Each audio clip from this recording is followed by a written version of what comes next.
Voici le dernier né des 747. Le 747-8. Il s'élance sur la piste pour décoller. Soudain, le pilote doit freiner brutalement. L'avion s'arrête dans un hurlement de pneus. Ses disques sont incandescents. Les pompiers se précipitent, mais n'interviennent pas. Nous n'assistons pas à une catastrophe, mais à l'un des nombreux tests que doit subir le dernier modèle de 747. S'il prend feu, il échouera. Pendant près de 40 ans, le Jumbo est resté le roi incontesté des airs. Mais il vient de céder sa couronne à l'Airbus A380, plus grand.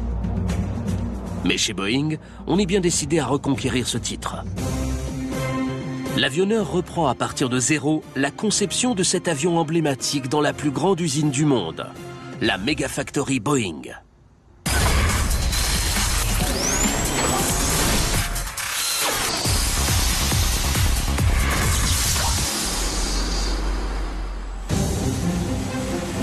Les pompiers attendent 5 minutes, puis refroidissent les roues des trains du 747. Preuve est faite que l'avion peut interrompre sans risque un décollage et permettre à ses passagers de s'échapper.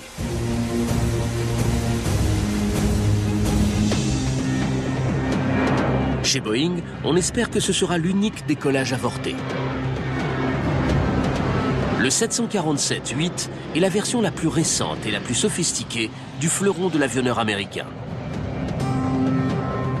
Ce sera l'appareil le plus long du monde et surtout le plus propre de sa catégorie.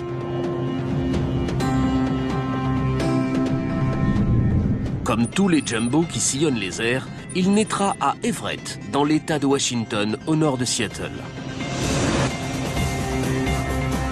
La Mega Factory Boeing est le plus grand bâtiment du monde. Les peintures murales de ses portes détiennent le record mondial de taille dans le Guinness Book. Ces dimensions lui permettraient de contenir aisément tout Disneyland.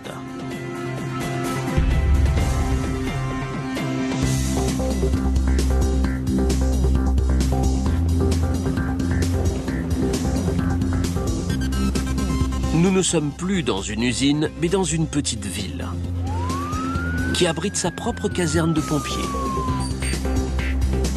7 cafétérias parmi les plus fréquentées des États-Unis sont à l'intérieur même de l'usine. 207, s'il vous plaît. Le personnel se déplace sur une armada de tricycles et de vélos. Mais il faut souvent des mois aux nouveaux employés pour s'orienter dans ce bâtiment. Ces dimensions étaient absolument écrasantes. C'était un peu la folie. Je ne savais pas trop ce que je faisais, ni où j'allais. 23 ans après, j'arrive encore à me perdre dans cette usine.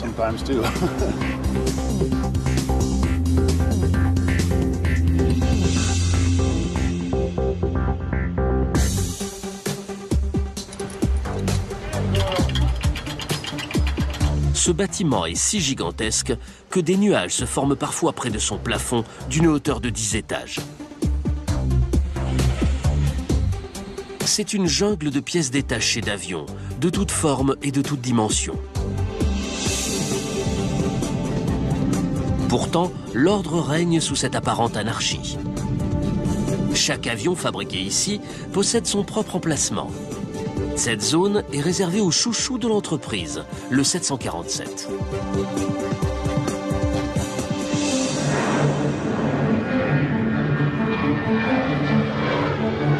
Le premier avion construit ici fut un 747, le premier Jumbo Jet. Très rapidement, l'appareil a conquis le titre incontesté de roi des airs. Une suprématie jamais remise en cause durant 40 ans. Mais en 2007, sort un appareil qui le surclasse en taille et en capacité, l'Airbus A380. Cet avion double pont emporte 550 passagers. C'est la réponse d'Airbus à l'explosion du trafic aérien durant la dernière décennie. On constate un véritable tournant dans l'industrie aéronautique. Les gens volent plus souvent, les avions sont pleins. On a une demande soutenue pour de nouveaux appareils. Pas n'importe quel appareil. Les compagnies aériennes les veulent plus économiques. L'A380 répond à ces attentes. Mais dans ce contexte, le vieux Jumbo est dépassé.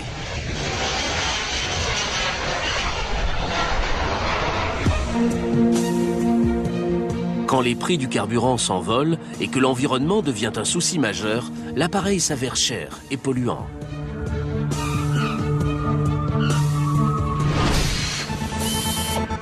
Boeing n'a pourtant pas l'intention de renoncer à son avion. Au lieu de concevoir à partir de rien un nouvel appareil, au prix d'une dizaine d'années et de milliards de dollars, on va offrir une cure de jeunesse radicale à cet avion emblématique. Le prochain Jumbo sera plus efficace et moins polluant. Le 747-8 volera plus vite. Il sera capable d'effectuer le tiers du tour de la Terre sans se réapprovisionner. Il sera aussi le plus propre de tous les 747 jamais conçus. Nous sommes persuadés que la taille du 747-8 est idéale pour le marché. Airbus propose bien sûr un avion plus grand avec l'A380. Mais le 747-8 consommera moins de carburant par passager que l'A380. C'est un critère essentiel pour les compagnies qui achètent de grands appareils. Mais l'A380 est déjà en exploitation et Boeing doit rattraper son retard. Heureusement, dans le hangar voisin, des technologies innovantes sont déjà disponibles. On y construit un avion révolutionnaire en fibre de carbone, le 787 Dreamliner. Le 747 lui empruntera la forme innovante de sa voilure et ses nouveaux moteurs économiques en carburant. Le nom du nouveau Jumbo témoignera de sa filiation. Il s'appellera 747-8. Il fait appel aux technologies du futur, mais aussi à 40 années d'expérience.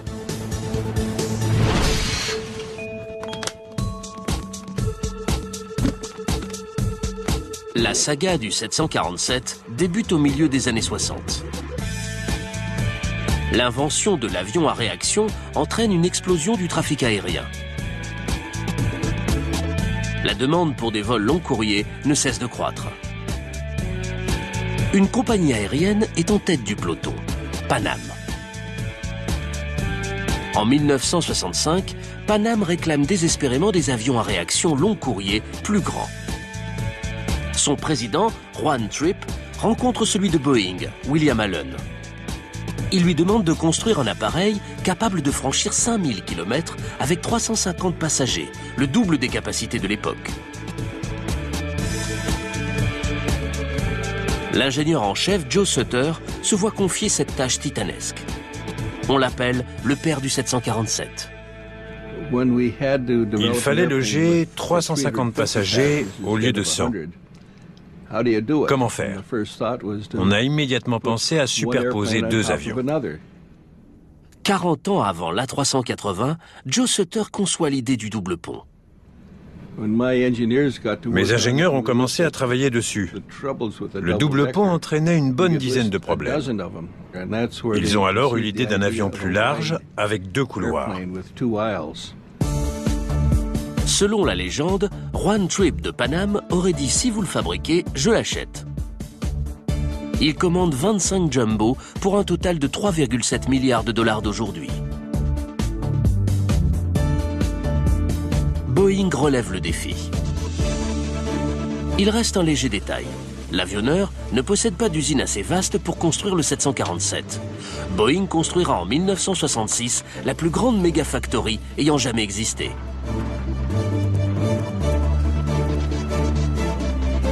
Les ouvriers montent le premier 747, tandis que les murs de l'usine s'élèvent autour d'eux. On les surnomme The Incredibles, les incroyables. L'insigne représentait Paul Bunyan, ce bûcheron qui abattait les arbres à la hache. Mes ingénieurs n'appréciaient pas vraiment cette pagaille. Ils avaient un travail à accomplir. Ils savaient ce qu'il fallait faire et ils l'ont fait. Aussi incroyable que cela puisse paraître, ils construisent le premier 747 à partir de zéro en seulement 28 mois. L'appareil sort de la Mega Factory Boeing le 30 septembre 1968. Le champagne aura pourtant quelques difficultés à couler. Ne les cassez pas encore. On va compter. 1, 2, 3. Compris? Attendez, attendez. Attendez. Allez. On recommence. 1, 2, 3.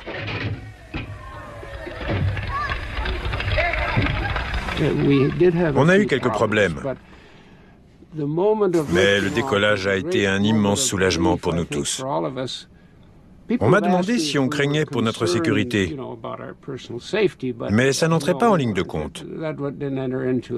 On avait un travail à accomplir, il fallait beaucoup réfléchir, on était très enthousiastes.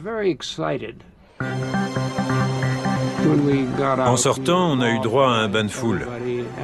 C'était un moment fabuleux et un avion fabuleux. Le 747 ne sera pourtant qu'une solution transitoire.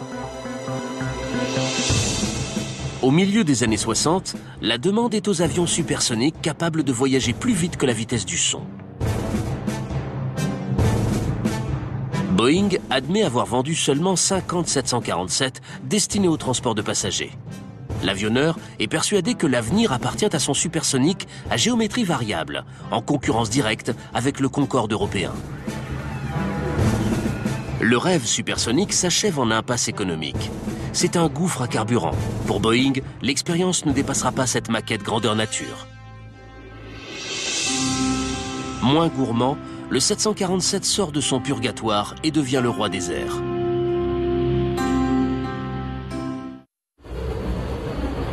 Depuis 1968, Boeing a construit plus de 1400 Jumbo.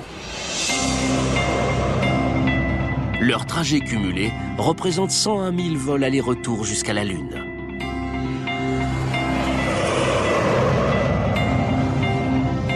Tous ont été construits ici, dans la Mega Factory de Boeing. En 43 ans, rien n'a changé. La fabrication du Jumbo reste un travail manuel. On ne trouvera aucun robot ici. C'est bon? C'est en place? Ouais. Sur notre ligne d'assemblage, il est essentiel de maintenir la cadence. On appelle ça le rythme de la batterie. Nos mécaniciens doivent pouvoir travailler sur un avion, puis passer au suivant, tout en maintenant la cadence. En fait, on ne fabrique rien ici. Everett n'est qu'une gigantesque plateforme d'assemblage. Les pièces détachées fabriquées dans le monde entier convergent à Everett. Les sièges sont fabriqués en Allemagne, des éléments de la voilure en Chine, les volets en Australie. Le nouveau 747-8 comporte plus de 6 millions de pièces. Il est vital qu'elles soient livrées ici en temps et en heure. Cette méthode éprouvée, dite du juste à temps, est source d'économie pour Boeing. L'avionneur ne doit plus acheter à l'avance ni stocker ses pièces. Elle n'est pas sans risque. La synchronisation doit être parfaite. Oui, nous sommes parfois en rupture. Pour maintenir la production, il faut s'assurer que les pièces qui pourraient interrompre la production ne viennent jamais à manquer.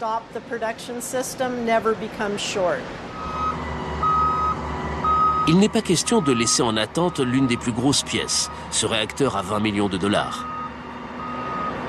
Les réacteurs sont des pièces coûteuses. Nous gérons notre trésorerie en fonction des coûts d'inventaire. C'est pourquoi nous montons les réacteurs sur tous nos avions un jour ou deux avant leur sortie d'usine. Ils arrivent juste à temps. S'il paraît difficile d'égarer un moteur de 747 de 7 tonnes, il reste 6 millions d'autres pièces que Boeing doit suivre à la trace. Comment ça va? Bien. Il me faudrait une jauge d'huile. Ok. Et c'est à l'ésoir. Chaque pièce est suivie par un système informatique. Boeing peut ainsi savoir à chaque instant où se trouve n'importe quelle pièce. Tiens, autre chose? C'est parfait. Merci. Merci. La fabrication d'un 747-8 commence par ses éléments les plus importants, les ailes. La zone d'assemblage des ailes occupe un quart de l'espace dédié au jumbo. Les nouvelles ailes du 747 sont les plus grandes jamais construites par Boeing. Chacune est assez vaste pour accueillir 4 maisons de 3 pièces. Le dessin de ces ailes est déterminant pour un 747 plus performant et par conséquent plus propre. Durant 40 ans, le 747 a été doté d'un profil d'aile datant des années 60. Le 787 bénéficie du profil le plus moderne qui existe. Il améliore la finesse aérodynamique des ailes et diminue la consommation de carburant de l'avion. Les ailes reposent sur leurs tranches au début de l'assemblage pour faciliter l'accès. La structure se compose de 3 longerons qui traversent toute l'aile et sont réunis par 55 nervures. Cette structure apporte une excellente intégrité physique, un facteur essentiel puisque les ailes supportent tout le poids de l'avion en vol et les contraintes des turbulences.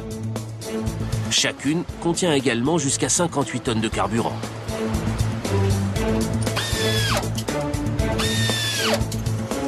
Le revêtement en aluminium des ailes est fixé sur la structure par des milliers de pièces de fixation. Chacune d'elles est vitale. Ici, une erreur peut se payer en vies humaines. Chaque pièce de fixation est ainsi vérifiée 2 fois. Je fixe ce panneau sur le longeron. Je serre avec cette clé dynamométrique. Et quand il est serré, on revérifie pour s'assurer que tout va bien. L'aile presque terminée commence à adopter sa forme caractéristique. Cette forme permet à l'aile de supporter l'appareil de 440 tonnes dans les airs. En vol, une zone de basse pression se forme sur l'aile et une zone de haute pression en dessous, ce qui crée la portance. Lorsque l'appareil vole, l'air passe de part et d'autre de l'aile. Et la pression nette pousse l'aile vers le haut. Tout se complique quand ces flux se rencontrent à l'extrémité de l'aile. L'air qui provient du dessous de l'aile repart vers le haut. Ce flux circulaire est appelé tourbillon marginal. Ce tourbillon applique une poussée vers le bas sur l'aile et diminue sa portance. La solution prend la forme d'une incurvation de l'extrémité de l'aile. Ce nouveau dessin force les tourbillons marginaux à se former en bout d'aile pour réduire sa traînée. Cette forme nouvelle est également source de nouveaux problèmes. Les essais en vol révèlent la présence d'une petite vibration dans les ailes qui entraîne des oscillations pouvant atteindre 5 cm. Au cours des tests, nous poussons l'avion dans tous les domaines, comme l'altitude, la vitesse. Nous avons remarqué à grande vitesse, avec une certaine charge et une certaine quantité de carburant, une petite vibration dans les ailes et les réacteurs. Dans le pire des cas, ces oscillations pourraient arracher les ailes de l'avion. Pour respecter la réglementation et éviter les retards, il faut éliminer ces problèmes de voilure qui pourraient geler le programme des 747. Ce ne serait pas la première fois.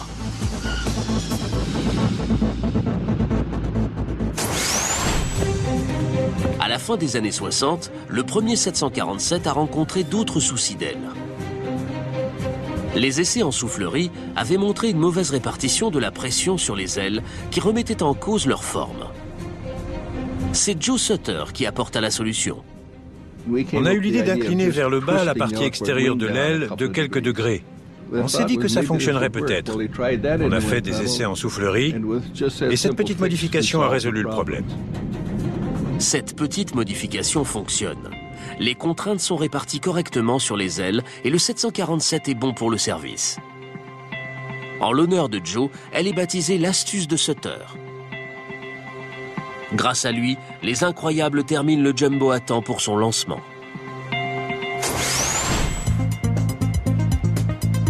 Le 747-8 fait appel à une astuce différente. Il bénéficie d'une solution du 21e siècle. Ces ordinateurs de bord sont programmés pour éliminer les vibrations. Ce système de commande de vol électrique représente un progrès majeur par rapport aux câbles qui contrôlaient les ailes. Une action du pilote déclenchait le mouvement d'un câble qui commandait à son tour une surface de l'appareil. Le système de commande électrique est informatisé. Lorsque le pilote actionne le manche, par exemple, un signal électronique est envoyé au vérin qui contrôle la surface.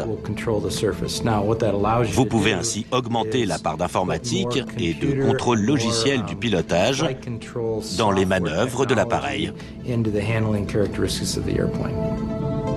Grâce à l'ordinateur, on peut introduire de minuscules modifications dans les contrôles des ailes pour annuler les oscillations. C'est une solution simple dans l'esprit des incroyables de Joe Sutter. Je suis immensément fier de travailler sur un appareil conçu et construit par Joe Sutter et son équipe avant que j'entre en maternelle. En 1968, Joe Sutter et ses incroyables créent la forme la plus identifiable de l'histoire de l'aviation commerciale. La célèbre bosse. À l'origine, elle ne devait pas accueillir un salon destiné à la jet-set. Pour Boeing, qui voit l'avenir dans les supersoniques, le Jumbo deviendra un avion cargo. Heureusement, les caractéristiques d'un avion de 350 places sont proches de celles d'un avion cargo. Et nous avons réussi à construire un avion destiné à la fois au transport de passagers et au fret. S'il est facile de faire embarquer des passagers, il en va autrement des charges volumineuses. Nous avons envisagé beaucoup de solutions, dont l'ajout d'une porte de chargement sur le nez pour embarquer le fret par l'avant. Ce concept radical permet de charger le fret par le nez de l'appareil. Le poste de pilotage est surélevé pour libérer le passage, donnant ainsi naissance à la célèbre bosse. Juan Trippe, le président de Pan Am, réalise immédiatement son potentiel. Juan Trippe s'est retourné, a regardé cette partie et demandé à quoi elle servait. Son ingénieur en chef a répondu que ce serait un espace de repos idéal pour l'équipage. Juan Trippe a dit « Il sera réservé aux passagers ». Et c'est ainsi que le pont supérieur dans lequel nous nous trouvons est né. Sur le nouveau 747, cette bosse est devenue aussi longue qu'un 737.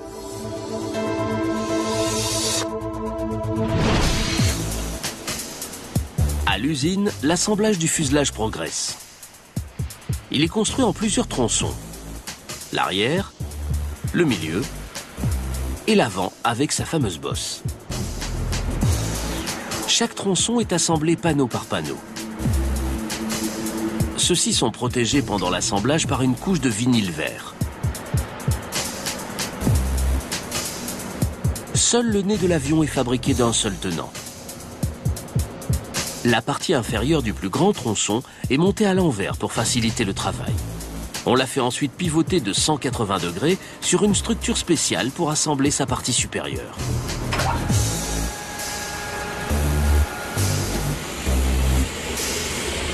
Une fois assemblé, ce tronçon est si imposant qu'un pont roulant géant de 34 tonnes est indispensable pour le déplacer.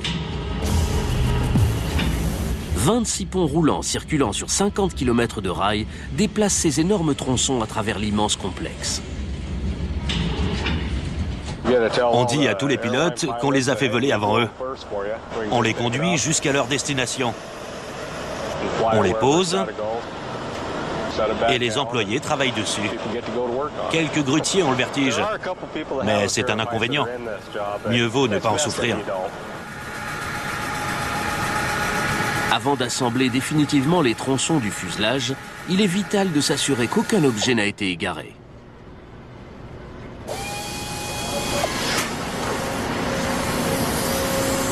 Un boulon égaré pourrait provoquer une catastrophe en roulant au mauvais endroit, comme dans un réacteur ou un réservoir de carburant. Chaque rivet, chaque fixation peut devenir dangereux. Je me souviens d'un vieux proverbe que j'ai entendu il y a longtemps et qui dit « On compte la quantité, mais on compte sur la qualité ». Il est 2 heures du matin, mais Boeing ne dort jamais. Dans le plus grand bâtiment du monde, on exécute une manœuvre extrêmement complexe.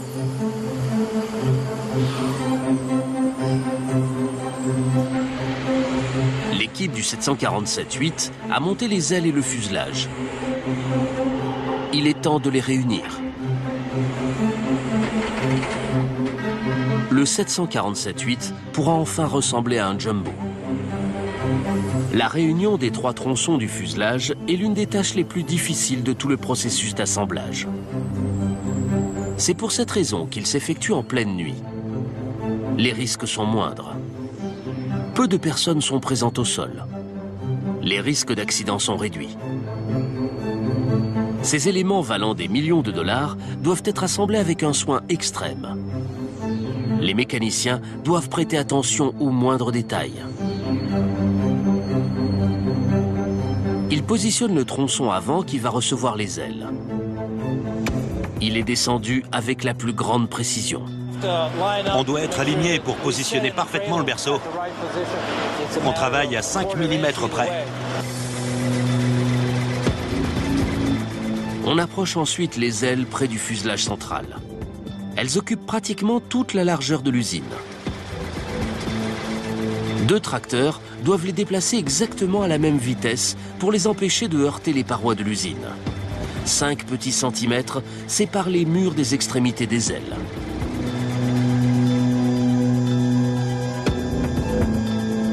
Le tronçon arrière est ensuite fixé au reste de l'appareil. Le jumbo commence à prendre sa forme caractéristique. Il mesure 76 mètres de long et 68 mètres de large. Des milliers de personnes ont contribué à ce résultat. Diriger et organiser autant d'hommes n'est pas une mince affaire. Mais Boeing a accumulé beaucoup de savoir-faire en 40 ans.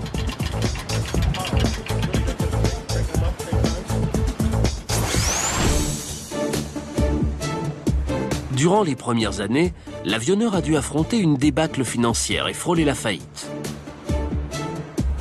Il a licencié du personnel et freiné certains projets. La poursuite du programme du 747 était un vrai défi. Nous travaillions très dur pour sortir les plans à ce moment-là. Le bureau d'études a compté jusqu'à 4500 personnes. On m'a demandé d'en licencier beaucoup, alors qu'il nous fallait 800 ingénieurs de plus. J'ai pensé que ça me coûterait peut-être mon poste, mais je devais leur donner mon point de vue. Je crois que c'est ce que j'ai fait de mieux pour Boeing. Si j'avais licencié des ingénieurs, tout le programme aurait pu disparaître. Le programme du Jumbo actuel aurait également pu disparaître. En 2008, les techniciens de Boeing se mettent en grève durant 2 mois et mettent à mal les délais déjà très courts. Chaque journée perdue coûte à Boeing 100 millions de dollars. Soumis aussi à des problèmes de conception des ailes, Boeing doit allonger ses délais de livraison de 2 ans. Certains clients annulent leurs commandes. Mais le souci immédiat de Boeing est de terminer cet appareil-là. Il faut maintenant le motoriser. Il recevra 4 nouveaux réacteurs révolutionnaires. Les anciens moteurs du 747 consommaient plus de 12 000 litres de carburant par heure. Des tarifs pétroliers records obligent les compagnies aériennes à trouver tous les moyens possibles pour réduire les consommations. Le succès du 747-8 dépend étroitement du choix de moteurs plus économiques. General Electric est le meilleur fabricant de réacteurs d'avion. Ces tout nouveaux moteurs sont les plus efficaces qu'il a jamais construits. Boeing a demandé à General Electric de les adapter au 747-8. Mais ils sont tout sauf bon marché. Ce sont les pièces les plus coûteuses du nouveau 747, avec un prix unitaire de 20 millions de dollars. Mais ils les valent bien.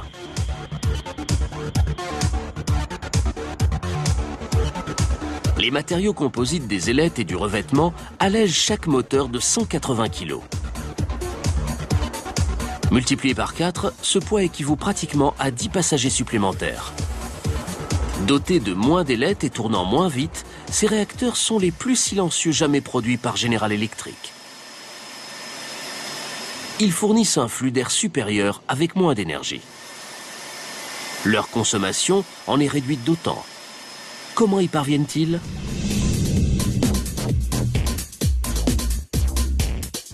10% seulement de l'air est mélangé au carburant et brûlé dans la chambre de combustion.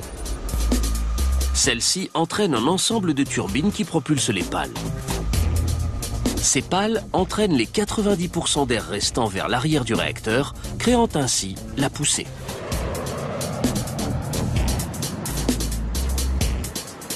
Bien que moins gourmands en carburant, ces 4 moteurs propulsent un 747-8 à pleine charge à plus de 1000 km/h.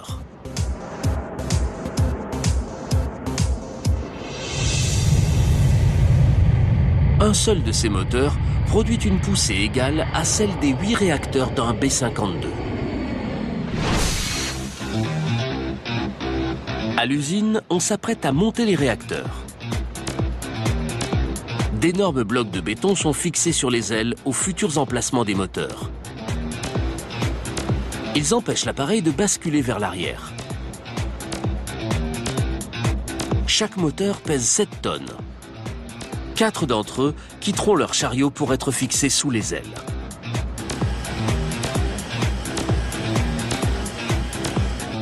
Cette opération doit s'effectuer dans le calme et la précision. Je mets en tension et je teste. Un léger décalage des 4 treuils empêcherait la présentation correcte du réacteur. 45. Les roues sont comme tu veux. Notre équipe est très soudée. On travaille bien ensemble, chacun occupe le poste qu'il veut. 0, parfait, retire tes broches. On communique bien. Ça nous évite les problèmes.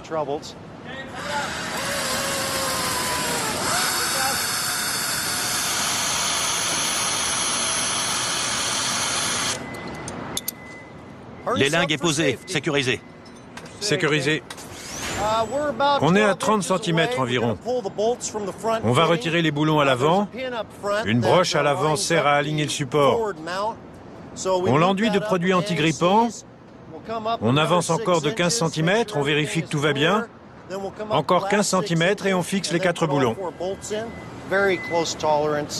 La tolérance est infime, 2 centièmes de millimètre. Avance.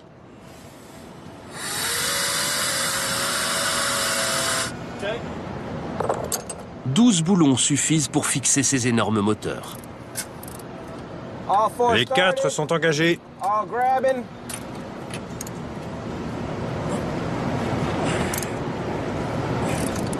Tu es à 50%? Pas encore, je continue. C'est bon. Ces boulons sont serrés à 880 Nm à l'arrière et 500 Nm à l'avant. Ceux de l'avant sont conçus pour se casser en cas de problème. Le moteur se détachera à l'avant et tombera de l'avion sans emporter les ailes, les volets ou autre chose. Et d'un. Il reste 3 réacteurs à monter. L'équipe devra de nouveau travailler jusqu'à l'aube pour terminer sa tâche.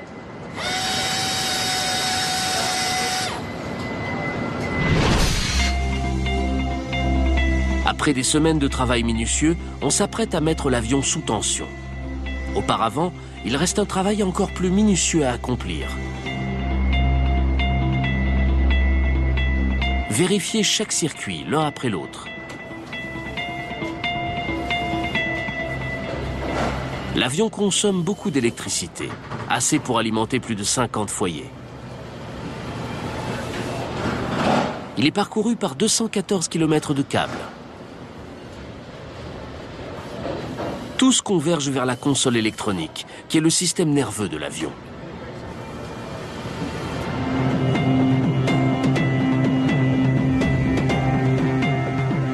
Le nouveau système de commande électrique est piloté par des ordinateurs embarqués. Il n'est pas entièrement automatisé. Le pilote peut prendre la main sur l'ordinateur. Plusieurs systèmes de secours sont présents en cas de problème. Si je veux abaisser les volets, je fais appel au système hydraulique. Mais si l'hydraulique tombait en panne, on peut le faire avec de l'air comprimé. Si c'est impossible, on peut utiliser l'électricité. Nous avons plusieurs niveaux de redondance. Avec un ordinateur spécial, des techniciens injectent un signal test dans chacun des circuits. Sectionneur 10495. Contact. OK. Kilo 2. Bravo 24 et Bravo 21. Coupé. C'est le moment de vérité. On le relie au réseau électrique de l'usine. C'est la première mise sous tension de l'appareil.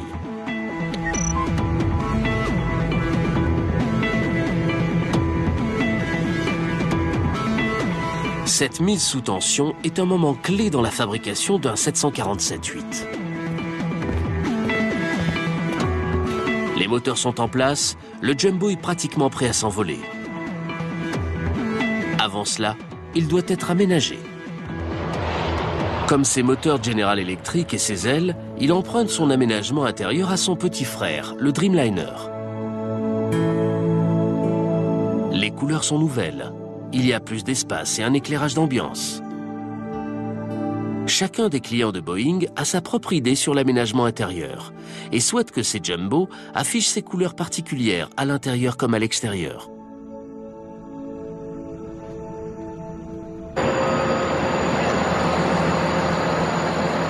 Dans l'immense atelier de peinture de l'usine, on enlève le vinyle protecteur. Une couche de primaire est appliquée au pistolet par les peintres. Viennent ensuite plusieurs couches de couleurs, suivant les désirs de chaque client.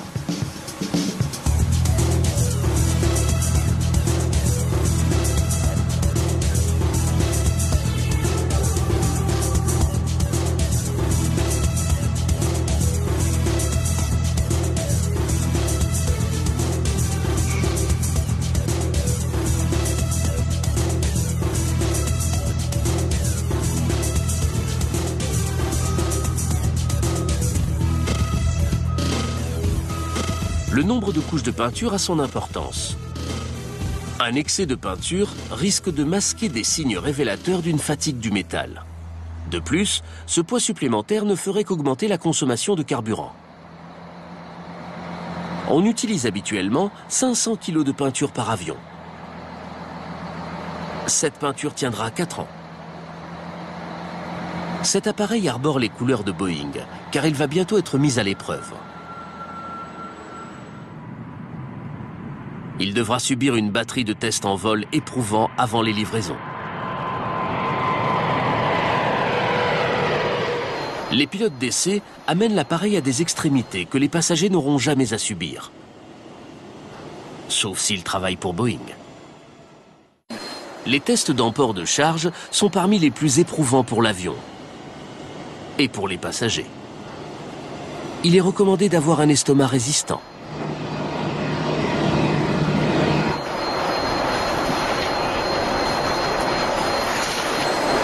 Au-delà de leur aspect amusant, ces essais sont très sérieux. Ces tests d'emport de charge mesurent les charges à travers l'avion. Le pilote exécute des manœuvres extrêmes. Il cabre l'appareil puis le fait piquer. La gravité passe de 0 à 2G en quelques secondes. Le fuselage et les ailes subissent de fortes contraintes. Ils s'amusent beaucoup pendant les premières minutes, mais cela dure plusieurs heures à chaque fois. Tôt ou tard, ça devient beaucoup moins amusant. Durant ces essais, la répartition des masses dans l'avion est contrôlée avec de l'eau. Les pilotes et les ingénieurs transfèrent les masses dans le fuselage en déplaçant l'eau d'un baril à l'autre par pompage. L'objectif est de simuler les différentes configurations de charge que l'appareil pourrait rencontrer en vol. Centrage avant, centrage arrière, forte charge, faible charge. On doit vérifier dans toutes les conditions d'utilisation que les caractéristiques de l'avion sont bonnes. Le 747-8 doit maintenant subir le difficile test de vitesse minimale de décollage. Le pilote tente de décoller le plus lentement possible. La queue de l'appareil vient alors racler la piste. Pour réussir cette épreuve, l'avion doit décoller en sécurité à cette vitesse. Si un pilote rate son décollage et fait toucher la queue de l'appareil, il doit pouvoir décoller en toute sécurité dans cette position. On fixe une longue cale en bois à la queue pour ne pas endommager son revêtement quand elle racle la piste.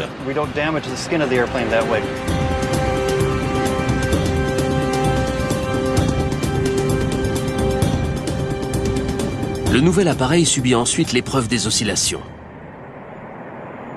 Durant ce test, les commandes de vol électriques sont poussées à leur limite.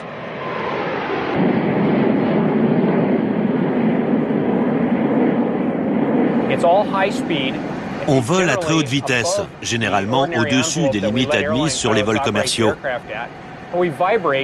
On déclenche des vibrations dans chaque axe en donnant littéralement des coups dans les commandes pour voir les réactions des contrôles et s'assurer que l'avion amortit les vibrations doucement et rapidement.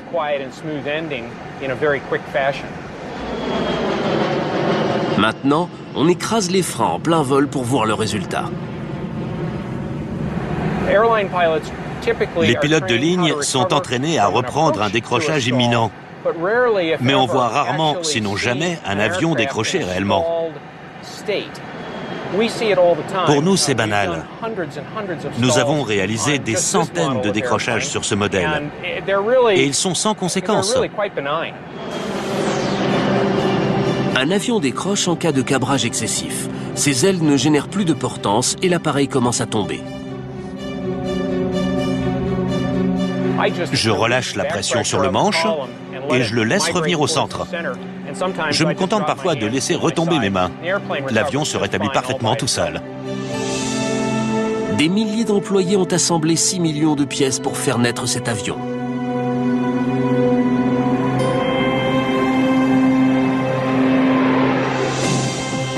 Il a surmonté les pires épreuves que les pilotes lui ont fait subir. Il a survécu aux retards de fabrication, aux délais imposés. Si vous souhaitez repartir avec ce Boeing 747-8 flambant neuf, il ne vous coûtera que 333 millions de dollars. Le nouveau Jumbo Jet est prêt pour le test le plus difficile. La compétition dans les airs. J'ai envie de dire aux nouveaux pilotes du 747-8 que c'est un avion passionnant, un appareil magnifique. Je pense que ce 747-8 aura du succès. Ce sera l'avion des 20 prochaines années. Le plus grand bâtiment du monde, cette Mega Factory, livre son 3381e avion. Même si l'attente a été un peu longue, elle en valait la peine. Le nouveau 747-8 s'apprête à reconquérir son titre de roi des airs.